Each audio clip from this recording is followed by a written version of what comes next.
নমস্কার বন্ধুরা, টগরির ক্রিয়েশনে আরও একটি নতুন ভিডিও নিয়ে চলে এসেছি। সকাল থেকে যা বৃষ্টি হচ্ছে, কি রান্না করব ভেবে পাচ্ছিলাম না। স্কিপ না করে পুরো ভিডিওটি দেখবেন, আশা করি ভালো লাগবে।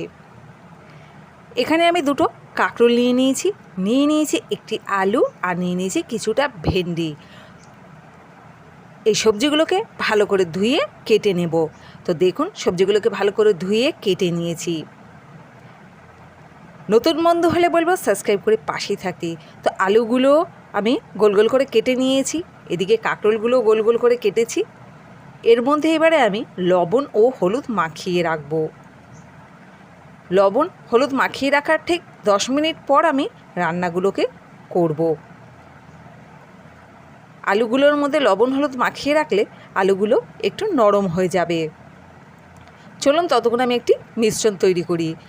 এই মিশ্রণটা তৈরি করতে এখানে আমি নিয়ে নিয়েছি বেসন ও কর্নফ্লাওয়ার, সাথে নিয়ে নিয়েছি হলুদ ও লবণ। ভালো করে মিশ্রণটিকে তৈরি করে আমি 10 মিনিটের মতো রেখে দেব। এদিকে আমি দেখুন কি রান্না করছি, খিচুড়ি। এই রান্না কি করব ভাবতে ভাবতে দেখো কত কিছু রান্না করে ফেললাম। তো এদিকে কাঁকরোলটিকেও ভাজতে দিয়ে দিয়েছি। দেখুন বন্ধুরা, এদিকে কাঁকরোল ভেন্ডি ভাজা হয়ে গেছে। এবার আমি আলুগুলোকে ভাজবো। তো আলুর কী বানাচ্ছি সেটাই দেখাচ্ছি।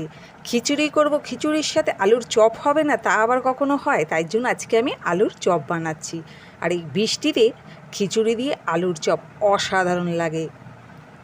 তো এই কেটে রাখা মশলা মাখানো আলুগুলোকে মিশ্রণটিতে ডুবিয়ে এবার ভেজে নিচ্ছি। যেই তেলে আমি কাঁকরোল আর ভেন্ডি ভেজেছি, ওই তেলেই আলুর চপগুলোকেও ভেজে নিচ্ছি। তো দেখুন কি সুন্দর ফুলছে। এইভাবে বাড়িতে বানিয়ে দেখবেন, অসাধারণ লাগে এই আলুর চপ খেতে, আর খুব সহজেই তৈরি হয়ে যায়। তো আরও একটি ভেজে আপনাদেরকে দেখিয়ে দিচ্ছি। যে যেখান থেকে ভিডিওটি দেখছেন, যদি ভালো লেগে থাকে কমেন্ট করে জানাবেন, লাইক করবেন, নতুন বন্ধু হলে সাবস্ক্রাইব করে পাশে থাকবেন, আর ভিডিওটি ভালো লাগলে শেয়ার করে অন্যকেও দেখার সুযোগ করে দেবেন। তো বন্ধুরা দেখুন কি সুন্দর ফুলছে আলুর চপগুলো।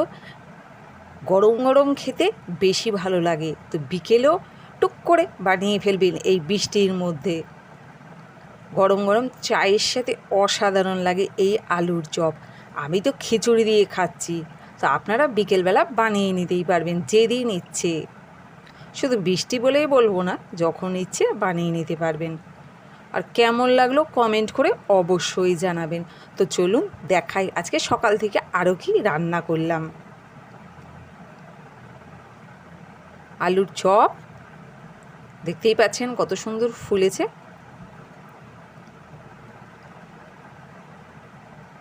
ভেন্ডি ভাজা, কাঁকরোল ভাজা, সাথে খিচুড়ি। এই বৃষ্টির জন্য তো খিচুড়িটা মাস্ট করলাম, কিছু করতে ভালো লাগছিল না। আর এই শ্রাবণ মাসে তো নিরামিষ খাওয়া হয়। আজকে বৃহস্পতিবার। তো দেখুন, এটা হচ্ছে পেঁপে আলুর তরকারি,